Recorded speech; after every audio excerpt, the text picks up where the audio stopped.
This is the Self Storage Podcast, where we share the knowledge and skills from the industry's leading investors, developers, and operators to help you launch and grow your self-storage business. I'm your host, Scott Meyers, and over the past 16 years, we have acquired, developed, converted, and syndicated over 2 million square feet of self-storage nationwide with the help of my incredible team at selfstorageinvesting.com, who has helped thousands of people achieve greatness in self-storage. Hello, everyone, and welcome back to the Self Storage Podcast. I'm your host, Scott Meyers, and at the time of this recording, we are in the middle of the COVID-19 pandemic.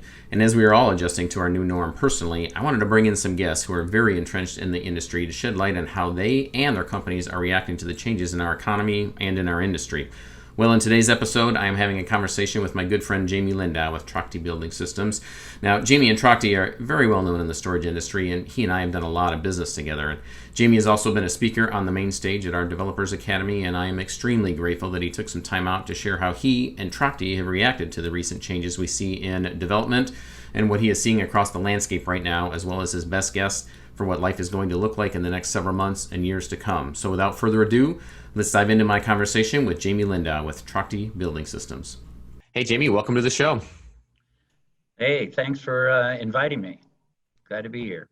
Well, my pleasure. So everybody has heard the introduction, and what I'd like to do now is maybe take a few minutes and kind of fill in the gaps on the introduction, and then let us know a little bit about what you're doing in these crazy days. Well, these crazy days are crazy, and I'm going to first start from me being the sales manager at Trachte Building Systems. That, so far to date, we're on our boom run of selling a lot of product with a huge backlog, over 40 million in backlog. Mm-hmm. But with this new problem that's happened just recently, one of the good things is that self-storage is considered a viable business, a necessity by Homeland Security and others, that we can keep working. And so our plant is still in production. It's just we don't have the office and engineering are working from home. So it's only the essential people. Mm-hmm. And we're taking precautions to make sure we can keep product going out the door. But that's just one avenue. But these other shutdowns have really changed people being able to be ready to be built or not, because you might not be able to pull your building permit. Some states like Michigan, for example, closed down construction. And so there was a lot of bigger snafus into the cog of the machine. And I also, that's from my end as far as Trachte end. But now also as me, a developer end, I was 2 days away from getting my final zone change approval on a big project in Verona, Wisconsin. 2 days. Going to be delayed 2 months. My closing, the money, everything unravels on you. And so it's kind of frustrating. And so on the developer side, whatever dates you have in your head of how fast it's going to take, no one knows, And my worry is the municipalities getting my final permits to be approved. And so, so more, and I've worked on machines my whole life. And when you throw a wrench in a machine like we just did, it never starts the same, ever. Mm-hmm. So I'm more afraid of other ramifications to my company and the just self-storage industry.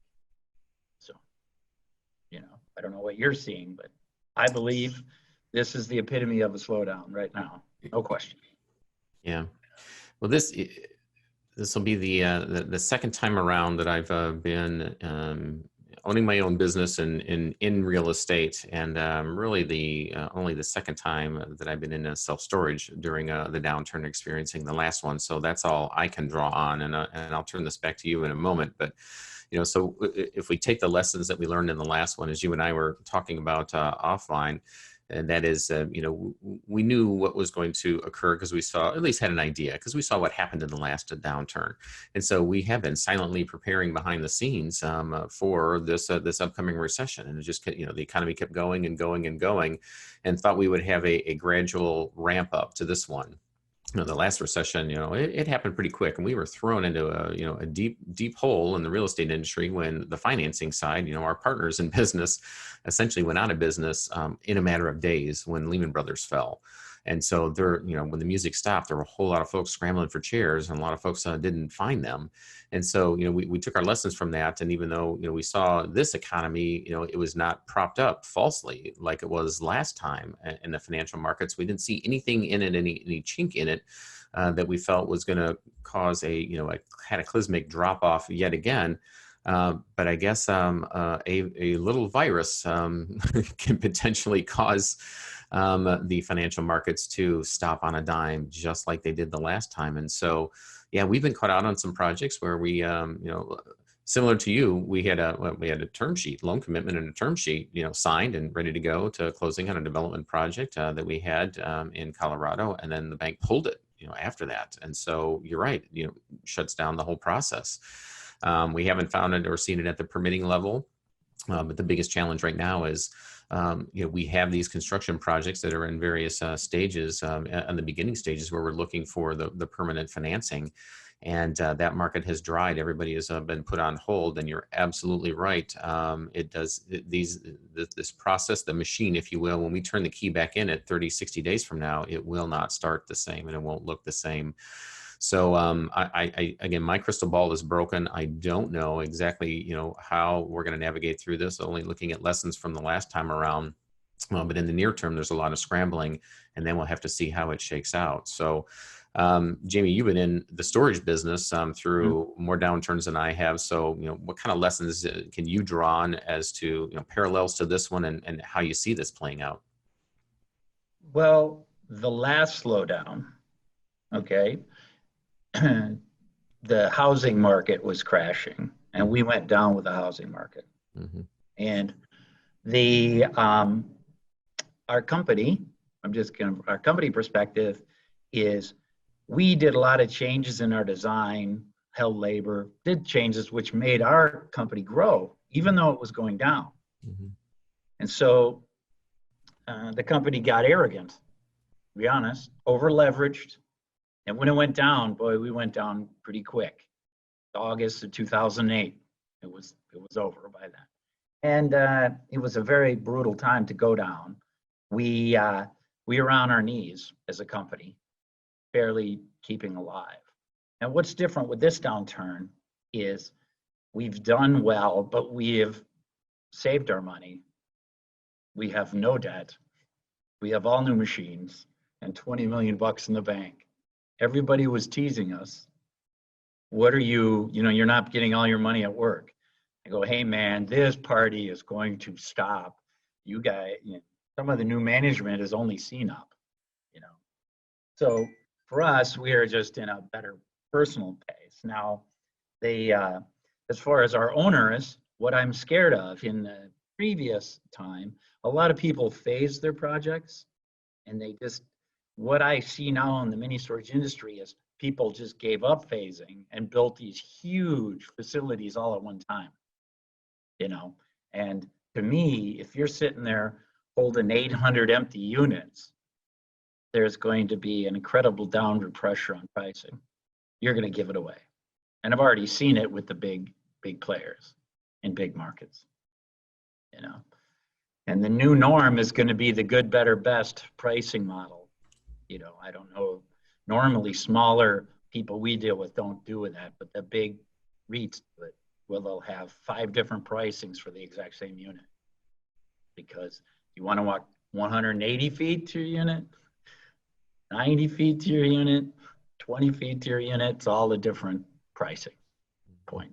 So, and in some areas, there's, stuff that people are, I don't know, there's going to be opportunity, but you'll be able to have money to be able to hold the project until it rebounds. So in one sense, the slowdown that I expect in development will help people, but in some markets, we're brutally saturated. Mm-hmm.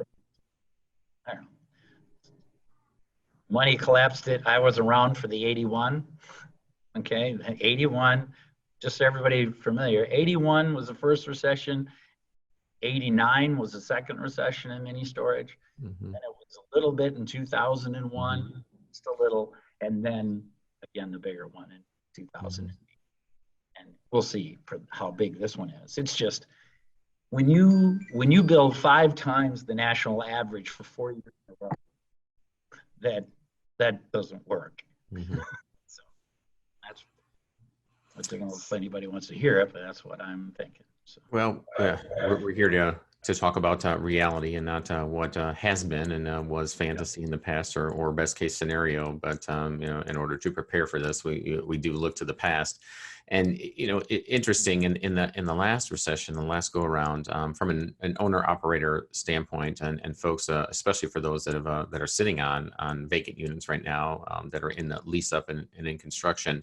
We see that there is a not a run to self-storage, but self-storage, and it certainly isn't recession-proof, but recession-resistant, because as we get deeper, in the beginning stages, but a little deeper than we are right now into a recession, yeah, people are losing their jobs or being laid off, and we've already seen that, and it's a matter of time before they will then begin moving back home, moving in with each other, sharing rent, and downsizing, and that creates a demand for storage. And we did see that. We saw huge absorption in vacant units in the last recession. But then as that one wore on, and it was so long and so deep that all of a sudden people were then faced with, hey, there's only a couple of expenses that I can cut out that are left in the budget. And one of them is the storage unit, and the other one is cable. And I'm not cutting the cable bill. And so they find something to do with their stuff. They might now. They might now.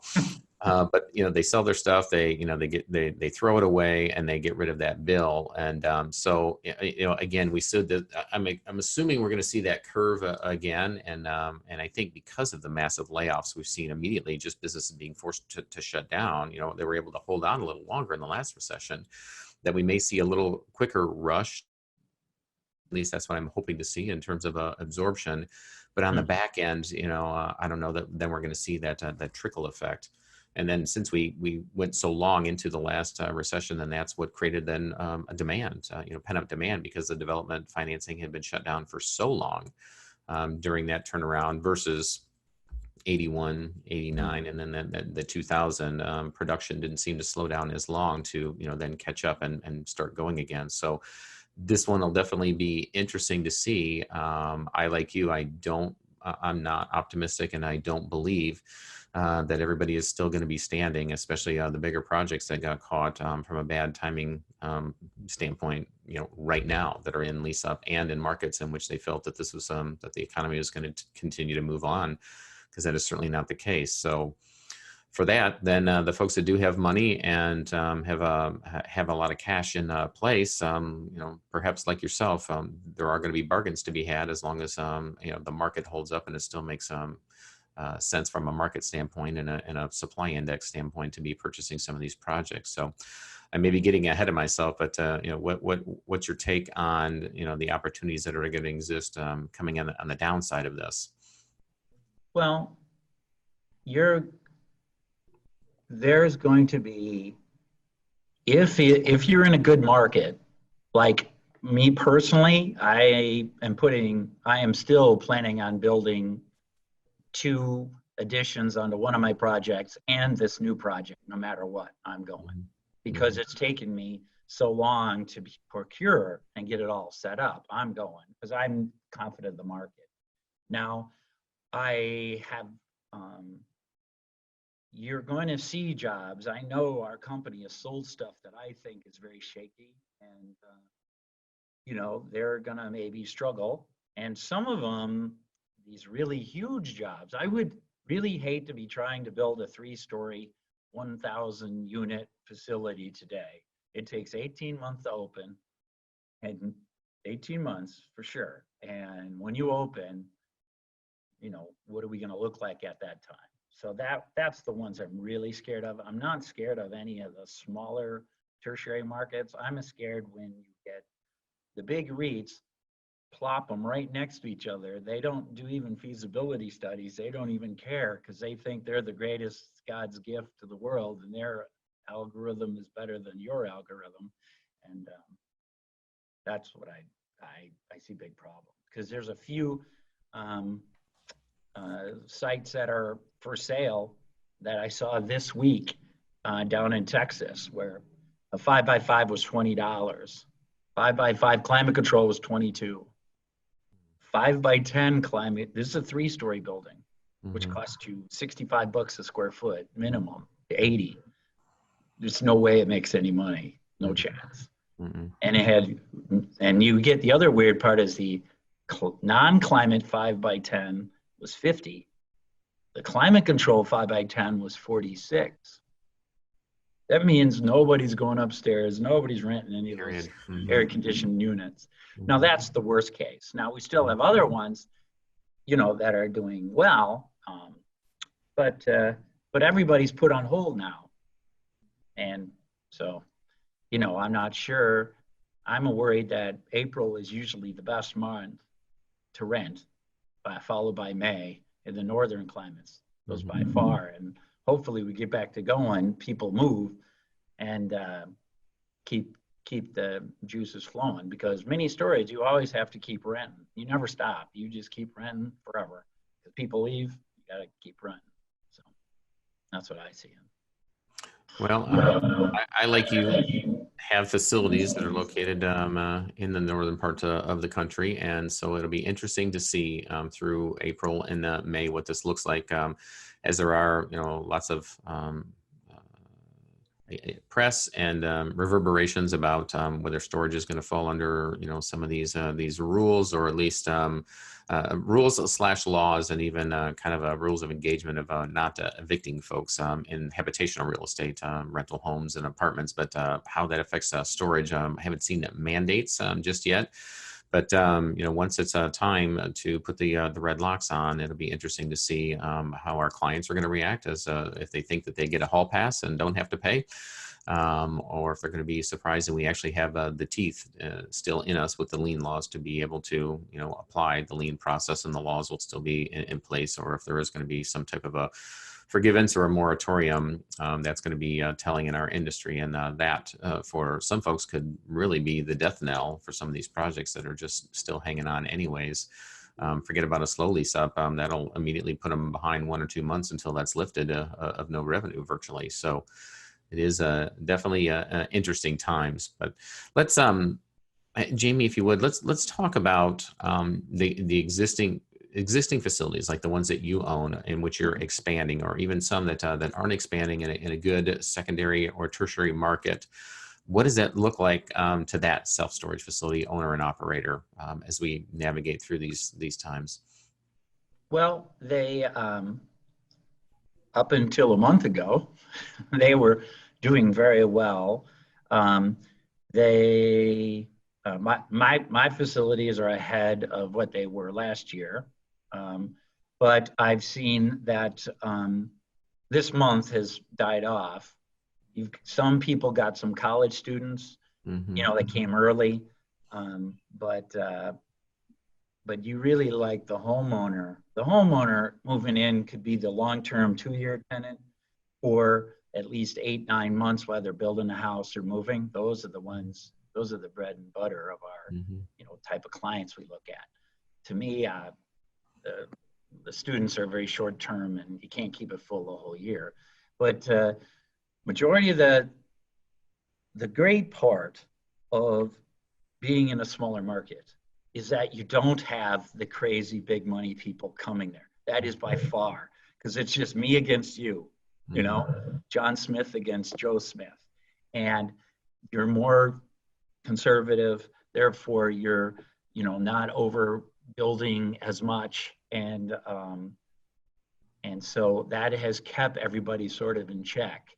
And in the Midwest region where we live, they normally are more conservative people in the first place, so they didn't get overextended, while the West Coast always goes crazy and does 1,000 at a crack. You know, we think 200 at a crack.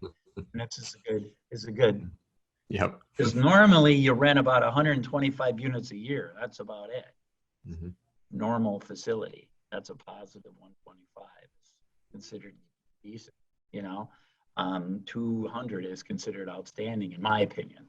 So when you build 5,000 units, you know, it's a 5-year time you're waiting for. And some will get stuck. So I've seen a number of them stuck. And so, because they just, one of the problems are, you might get a feasibility guy say this is a good facility to build 40,000 square feet. Great, I'll build 80. You know, that's a normal thing. If you talk to the feasibility people, they're doing more than what they recommended. But the other things that have happened in smaller markets are we're seeing a lot more boat and RV type buildings because so many boat and RVs were sold in the last few years. A lot of them want the outside parking, but you need a lot of land for that. My one I'm sitting at right now, I have outside parking, and it was very cheap rent, $30. I'm at $70. I'm raising it because nobody's leaving. So that's pretty constant. Nobody knows what to do with them. They buy them, but they don't know what to do. And I had the high-end people will store them inside. So I have 2 big buildings that can store them inside. So I still see that, especially in the West area, Montana, Wyoming. We sell tons of these big buildings. Washington State is awesome for that too. But so it's sometimes climate control works somewhat well in some of the smaller ones because you're going to be different, but you don't go crazy with it. Just, maybe 25-30% of your units, not 100% like these 3 stories are doing. That throws a wrench in it. I also have seen something I call the REIT Buster building. Okay. And the REIT Buster building is, I'm a fan of outside access climate controlled units. Okay? I have a number of them and I get a higher rent for them than inside climate control. Okay. And because people want them, because my belief is the American society is getting lazier by the minute at an exponential rate. Okay. And we are willing to spend money on convenience.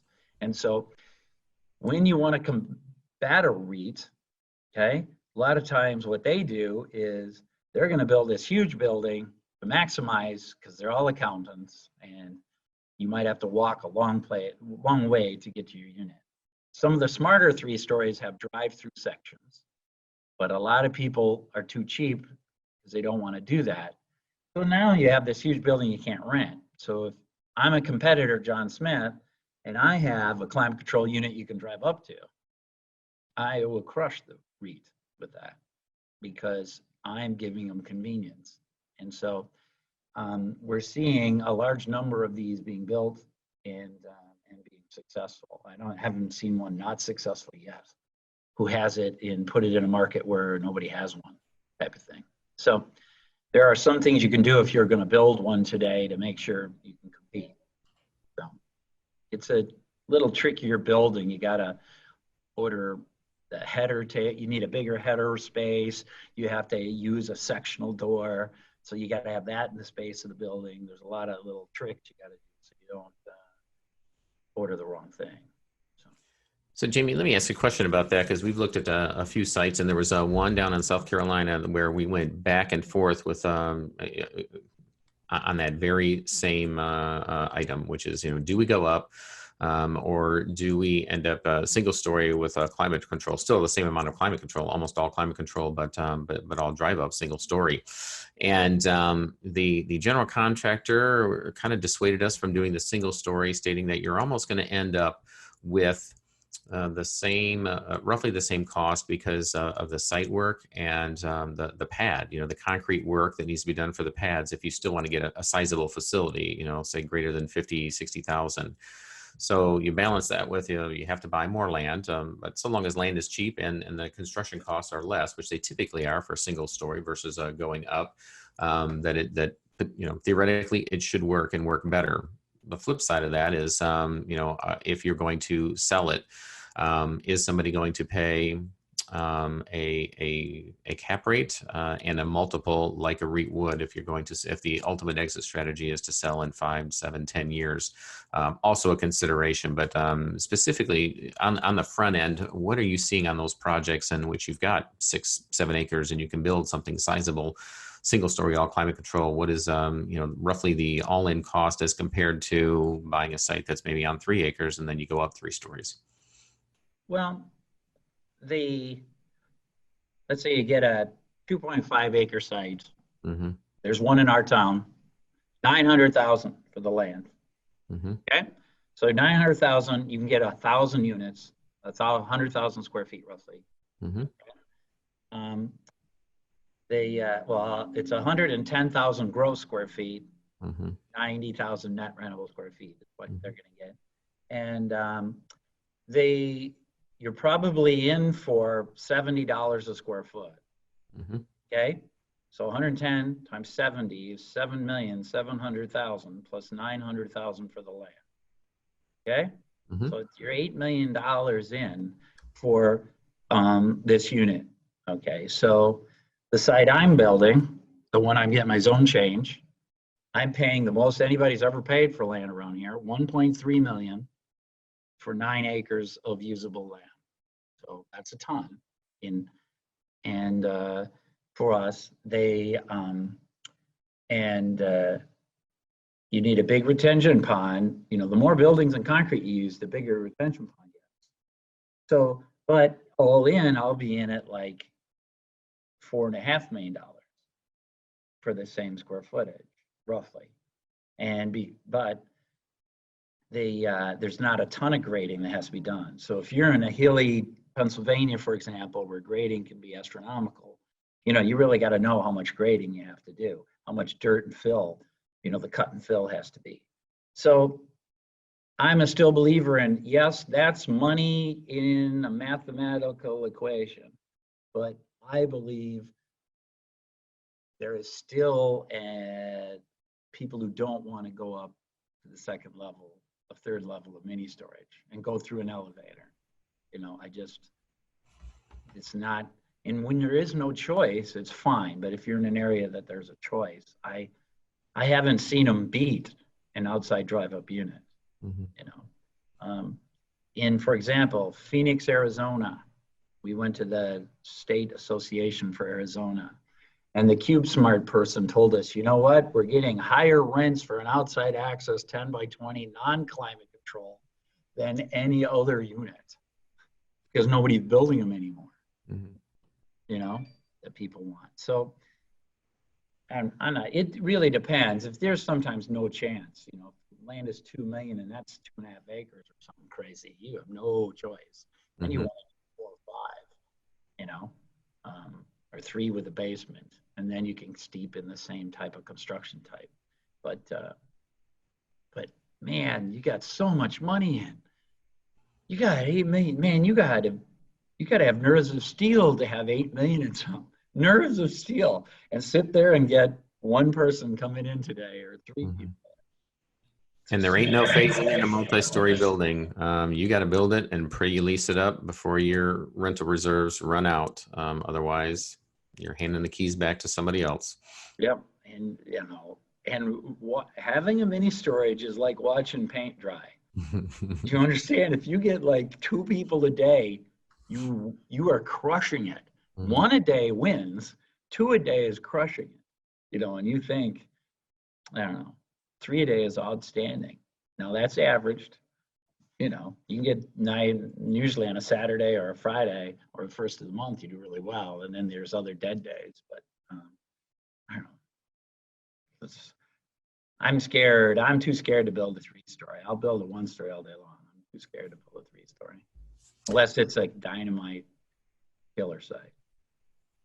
Well, I think there's a tendency, and outside of, I think we beat the REITs up enough, but there's a tendency by developers when they get a little more savvy and some successful single-story projects under their belt. You know, they start with acquisitions, and then do some expansions on some of those, and then they may develop a Class B single-story site, and then they feel like the next step is, well, you know, what else can I brag about to my neighbors and my friends and put on my website? I think it's time to go compete with the big guys because I can do it better, and feasibility study, you know, begot. You know, I'm going to go build this monument to myself, and I feel that there's an awful lot of that out there. When at the end of the day, first of all, business is survival. Let's face it. If you're surviving, you're winning. That's success. And if you continue to replicate that and you can scale that with the model that got you there in the first place, to try to change to something else that is a little more risky because you feel as if you should or need to or want to become a bigger player, is the wrong reason for doing so. Because the ultimate, once again, the ultimate pinnacle of success and the ultimate sticking the middle finger to an economy like this is, hey, I stuck to my guns. I build single story facilities in secondary markets because cash flow is the ultimate form of success, not a nice building that is only 50% leased up when the music stops. So message loud and clear, Jamie, to the folks out there that are navigating through this and even for the next one. So with that, I appreciate your time today, Jamie. I want to be conscious of that. So if you would share for the folks that are listening out there some words of wisdom other than what you've already shared, being through 4 recessions in the storage business now, and then also any other tips or success stories or advice that you want with the folks out there. Well, like people who've been successful in mini storage, who I've seen, you have to have guts. You have to have determination. It's not that easy, but it's a very successful business. We have had hundreds and thousands of, I think we have 6,900 sites out there as a company. And the majority are loving it, to be in the business. And the majority who sold and got out of the business regret it after a while. Mm-hmm. My words of wisdom to somebody who is tempted by this big pile of money and selling your site that you built 20 years ago for $1 million, it's now worth $4 million, and you are so excited because you paid it off and you want this big pile of money. I'd say that's totally fine as long as you move. If you want to live in that town and drive by it every day, you will lose your mind, because they're going to run it different than you, and your customers are complaining how bad they are compared to you. And, then you're going to wish, because you put all your money in the market, now it tanked. Now you're puking on that side. So it's, if you have a good business, a lot of them are hard to duplicate because they won't let you in where you were. Mm-hmm. That be happy with it. Will be an up and down. Like for me, I believe maybe I'll dip 5 to 10%. Whoop-de-doo. I'll be fine. And it'll be right back up and maybe slow somebody else down. So that's even if we have a bump. There is a a whole different viewpoint is that more people will use it. Mm-hmm. This is an odd one because the economy was still going hot. So mm-hmm. I don't know. I really don't. It's just a different one. Mm-hmm. I just know if you're in Houston or Denver or some of these that really got overkill, I don't think it's going to be good. Yeah. Madison, Wisconsin's totally fine. Well, Jamie, once again, I appreciate your time. Thanks so much. Thanks for sharing those words of wisdom, but then also a little bit insight into what you've been through as a company and as an owner over the past several recessions. And so you're right. This is a different one, and there's a whole lot of I don't know going on around there, and that is also causing a little bit more of a challenge for those that are in projects and for the lending side of the business. But yet again, we all know that self-storage does resist these recessions better than virtually every other sector of our economy. Compared to anything else. I think liquor is really the only thing that continues consistently and does better than storage. That's about it. So for those folks that are panicking right now, don't panic. And for those of you that are at least a little bit worried, well then, have a drink. We'll get through this, and we'll come out on the other side doing very well. So, Jamie, once again, thanks so much for your time. Appreciate it. Head up, keep plugging along, and we will catch you all very soon. Take care now. All right. Nice talking to you, Scott. Bye, everyone. Thanks, Jamie. Take care. Bye-bye. Ladies and gentlemen, thank you for listening as always. Now, we're going to be talking about topics like this that are on target for the times that we find ourselves in. So it is important that you are listening to this podcast every single week, because the guests that I'm going to be bringing on and the topics we will be covering are relevant to what we are all going through right now. And it's just going to get better and better and better in terms of the content that we're going to be discussing, and it's going to be more timely than ever. So please, Make sure you subscribe to the show and make sure you're paying attention to these episodes as they are coming out during this period, as I am specifically going out and finding guests who are providing really valuable information you need right now. So thank you so much. We'll see you next week.